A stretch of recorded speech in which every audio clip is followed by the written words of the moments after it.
పోలవరం వలన రాయలసీమకి అత్యధిక లాభం ఎలా? రాష్ట్ర వ్యాప్తంగా 14 లక్షల ఎకరాలకు అందాల్సిన నీరు ఎందుకు అందలేదు? 540 గ్రామాలలో సుమారుగా 25 లక్షల మందికి అందాల్సిన తాగునీరు ఎందుకు అందలేదు? 960 మెగావాట్ల విద్యుత్ ప్లాంట్ ఎందుకు అటకెక్కింది? గత టీడీపీ ప్రభుత్వ హయాంలోనే 90% పూర్తయి 2019 సెప్టెంబర్కి లక్షల ఎకరాలకు నీళ్లు ఇవ్వాల్సిన ప్రాజెక్టు ఎందుకు ఆగింది? కేంద్ర ప్రభుత్వం లేఖ రాసి మరి ఏమని హెచ్చరించింది?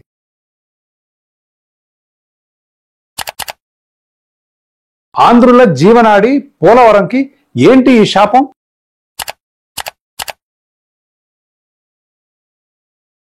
పోలవరంపై ఎవరిది భస్మాసుర హస్తం? ఏంటి ఆ కథ?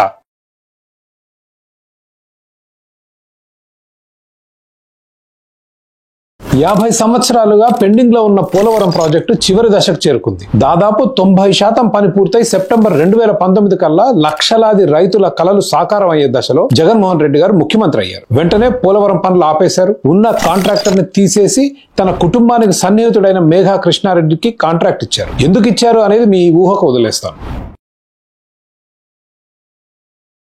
అయితే ఈ దశలో ప్రాజెక్టు పనులకు అంతరాయం కలిగిస్తే పర్యవసనాలు తీవ్రంగా ఉంటాయని, కాంట్రాక్టర్ని మార్చవద్దని కేంద్ర ప్రభుత్వం ముఖ్యమంత్రి జగన్మోహన్ రెడ్డి గారికి లేఖ రాసి మరీ వారించింది. కానీ అది చెవిటోడు ముందు శంఖం ఊదినట్లయింది. మార్పు మూలంగా ప్రాజెక్టు ఆలస్యం అవడమే కాక ప్రజలకు అందాల్సిన వ్యవసాయ ఫలాలు ఆగిపోతాయని నిక్కచ్చిగా చెప్పింది. అంతేకాకుండా జగన్మోహన్ రెడ్డి గారు చెప్పినట్టుగా నిర్మాణ ఖర్చులు తగ్గకపోగా పెరుగుతాయి అన్నది మోడీ గారి కేంద్ర ప్రభుత్వం.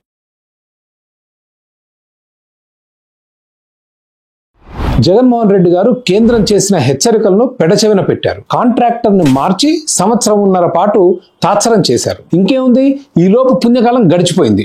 వరదలు వచ్చాయి. పోలవరం ప్రాజెక్టులోని ప్రధాన నిర్మాణాలైన coffer dam, diaphragm wall, guide bund ధ్వంసం అయ్యాయి. డబ్బులు మిగులుస్తా అని కాంట్రాక్టర్ని మార్చారు జగన్ గారు. ప్రాజెక్టు విధ్వంసం కావడంతో కేంద్రం చెప్పింది నిజమైంది. ఇప్పుడు ఖర్చు 10,000 కోట్ల రూపాయల మేర పెరగబోతుంది. అసలు నష్టం అంచనా ఇంకా ఎవరికీ అంతుచిక్కడం లేదు, కానీ భారీగా ఉంటుందనేది బహిరంగ రహస్యం. ఈ దుర్మార్గపు చర్య మూలంగా 10 నుంచి 15 లక్షల ఎకరాల భూములకు అందాల్సిన నీరు అందకుండా పోయింది. రాయలసీమ జిల్లాలతో పాటు ఉభయ గోదావరి, విశాఖపట్నం జిల్లాల రైతులు భారీగా నష్టపోయారు. సంవత్సరానికి 1,500 కోట్ల రూపాయల విద్యుత్తు ఉత్పత్తి చేయాల్సిన 960 మెగావాట్ల విద్యుత్ ప్లాంట్ మూలన పడింది. కేంద్ర ప్రభుత్వం కాంట్రాక్టర్ని మార్చవద్దు అని వారిస్తూ చేసిన ప్రతి హెచ్చరిక నిజమైంది. పోలవరం విధ్వంసం గురించి తెలుసుకునే ముందు పోలవరం ప్రాజెక్టు నేపథ్యం తెలుసుకోవడం అవసరం. ఆంధ్రప్రదేశ్ రాష్ట్రంలో ప్రవహించే వివిధ నదులలో 2 ముఖ్యమైనవి కృష్ణా, గోదావరి. కృష్ణా, గోదావరి నదులలో పారే నీళ్లు మితంగా ఉంటాయి.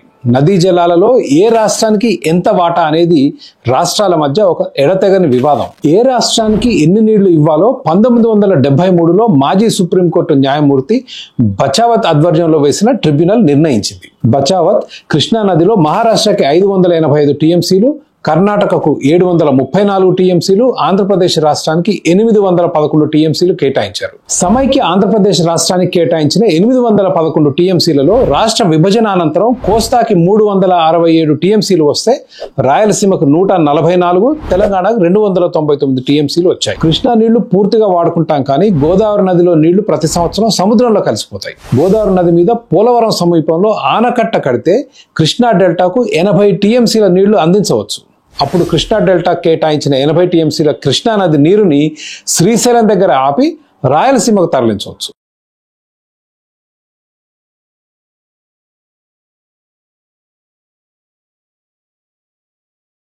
అంటే కోస్తా ప్రాంతంలో కట్టే పోలవరం మూలంగా అత్యధికంగా లాభం పొందేది నీళ్ల కొరకు అలమటించే రాయలసీమ.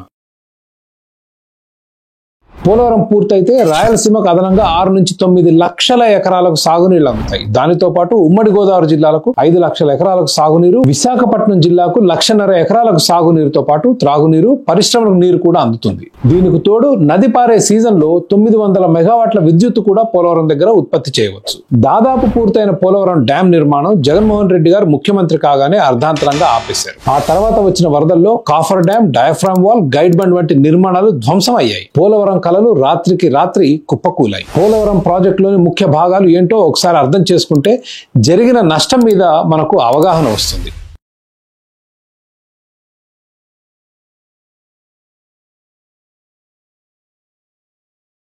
గోదావరి నీరు వృధా కాకుండా వాడుకోవటానికి వివిధ ప్రాంతాల సాంకేతిక సర్వే పూర్తి చేసిన తర్వాత పోలవరం దగ్గర ఆనకట్ట అత్యంత అనుకూలమైన ప్రదేశంగా తేల్చారు నిపుణులు. నది నీరు ఆపి నిలువ ఉంచడానికి 2 ముఖ్యమైన కట్టడాలు అవసరమయ్యాయి. మొదటిది 2454 మీటర్ల పొడవు డ్యామ్, అంటే 2.5 కిలోమీటర్ల అడ్డు కట్ట.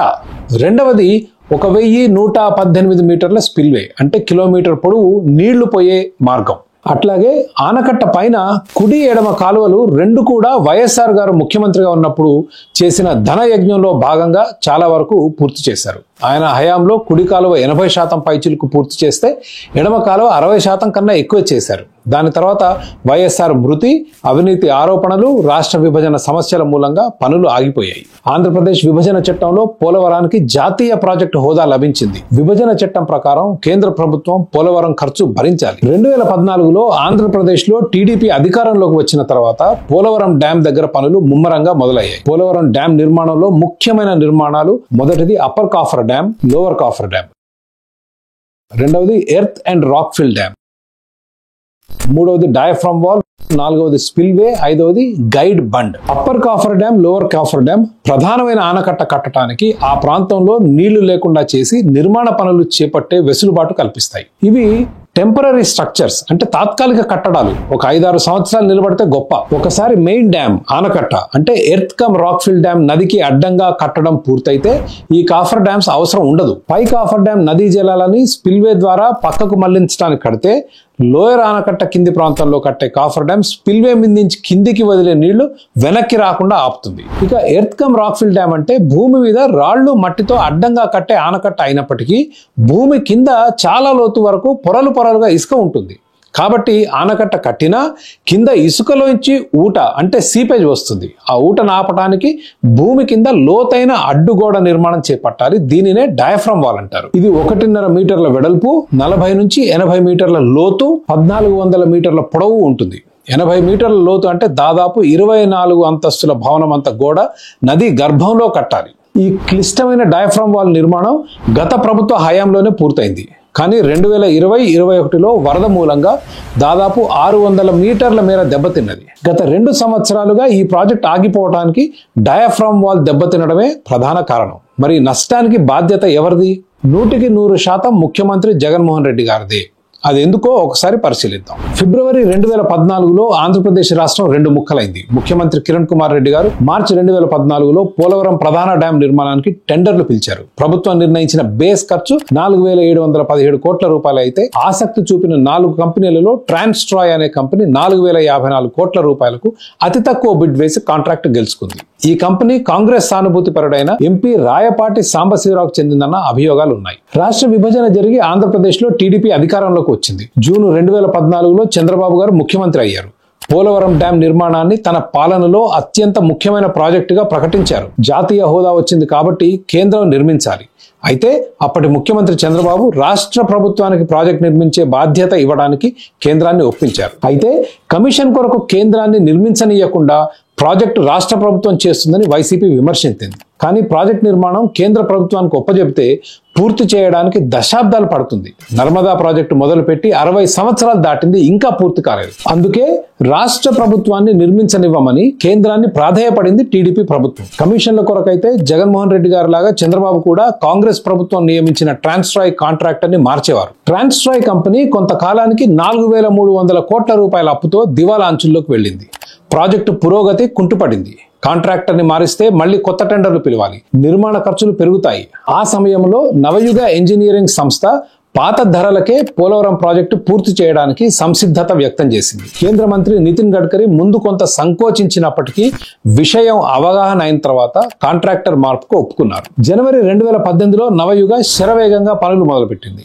స్పిల్వే నిర్మాణానికి ఒక్క రోజులో 32,316 క్యూబిక్ మీటర్ల కాంక్రీట్ పోసి Guinness book of world records లోకి ఎక్కింది. జగన్మోహన్ రెడ్డి గారు ముఖ్యమంత్రి అయ్యే నాటికి దాదాపు 90% ప్రాజెక్ట్ పూర్తయింది. ఆయన 2019 మేలో అధికారంలోకి వచ్చిన 2 నెలలకు అంటే జులైలో పోలవరం పనులను అర్ధాంతరంగా ఆపేశారు. గతంలో అవినీతి జరిగిందని, కొత్త టెండర్లు పిలిచారు. వద్దు మొర్రో అని కేంద్రం మొత్తుకుంది. అక్కడ నుంచి కథ మీకు తెలిసిందే. కాఫర్ డ్యాం మూలంగా ముంపుకి గురయ్యే దేవీపట్నం గ్రామం, దాని చుట్టుపక్క గూడాల నిర్వాసితులు ఖాళీ చేయకపోవడంతో ఆ గ్రామాలు మునగకుండా కాఫర్ డ్యాం మధ్య కొంచెం గ్యాప్ వదిలింది గత ప్రభుత్వం. దేవీపట్నం నిర్వాసితులకు ఇవ్వాల్సిన కొద్ది వందల కోట్ల పరిహారం చెల్లించి 2019 వర్షాకాలం వరదలు రాకముందే కాఫర్ డ్యాం మధ్య వదిలిన గ్యాప్లను ముయ్యాలి. అది అసలు ప్రణాళిక. గ్రామస్తులకు ఇవ్వాల్సిన కొద్దిపాటి పరిహారం ఇచ్చేస్తే ఆ పని పూర్తి చేస్తాము అని అధికారులంటే జగన్మోహన్ రెడ్డి గారు పట్టించుకోలేదు. ఆయన దృష్టంతా నవయుగ కాంట్రాక్టర్ ని ఇంటికి పంపి తన సన్నిహితులకు కాంట్రాక్ట్ ఇచ్చుకోవడం మీదే పెట్టారు. దాని మూలంగా 2019లో పూర్తి కావాల్సిన ప్రాజెక్టు ఆగిపోయింది. అయితే భగవంతుడు రెండో అవకాశం ఇచ్చాడు. 2020 ఎండాకాలంలో మరొక సువర్ణ అవకాశం వచ్చింది పోలవరం పూర్తి చేయడానికి. ఆ సంవత్సరం ఎండాకాలంలో కనీసం ఆ కాఫర్ డ్యామ్ లోని గ్యాప్లన్నా ముయ్యాల్సింది. అది చేయలేదు. క్షమార్హం కాని నిర్లక్ష్యం చేశారు. ఇంతలోనే వర్షాకాలం రానే వచ్చింది. వర్షంతో పాటు 25 సంవత్సరాలలో రాని వరద వచ్చింది. తాత్కాలిక కట్టడాలైన కాఫర్ డ్యాంలని అంతటి భారీ వరద తట్టుకునేట్లు నిర్మించలేదు కాబట్టి ధ్వంసం అయ్యాయి. వరద నీరు డయాఫ్రమ్ వాల్ మీదుగా పారి నదీ గర్భం కోసుకుపోయి భూగర్భంలో నిర్మించిన ఈ గోడ ధ్వంసం అయింది. దాంతోపాటు వరద నీళ్లు స్పిల్వే వైపు వెళ్లడం మూలంగా గైడ్ బండ్ కూడా ధ్వంసం అయింది. ఇంకేముంది, పోలవరం ప్రాజెక్టు గంగలో కలిసిపోయింది. 400 కోట్లతో కట్టిన డయాఫ్రామ్ వాల్ మరమ్మత్తుకే ఇప్పుడు 800 కోట్ల ఖర్చు అవుతుందని అంచనా. జగన్మోహన్ రెడ్డి గారు అధికారంలోకి వచ్చి చేసిన 4 సంవత్సరాల ఆలస్యం మూలంగా నిర్మాణ ఖర్చులు 10,000 కోట్ల రూపాయలలో పెరుగుతాయి. తన సన్నిహితుడికి పోలవరం కాంట్రాక్ట్ ఇవ్వాలన్న ఆతృతలో తీసుకున్న నిర్ణయం రాష్ట్రానికి, ప్రత్యేకంగా రైతులకు అపార నష్టం చేసింది. లక్షలాది ఎకరాలకు అందాల్సిన నీరు అందకుండా పోయింది. రాయలసీమకు వెళ్లాల్సిన సాగునీరు వెళ్లలేదు. విశాఖ పరిశ్రమలకు నీరు, ఆ నగర ప్రజలకు అందాల్సిన తాగునీరు ఆగిపోయాయి. ఇతర రాష్ట్రాల నుంచి విద్యుత్తు కొంటూ మన 960 మెగావాట్ల విద్యుత్ ప్లాంట్ ని అటకెక్కించుకున్నాం. పోలవరం కూడా ప్రజావేదిక, అమరావతిల లాగానే జగన్మోహన్ రెడ్డి గారి భస్మాసుర హస్తానికి బలైపోయింది.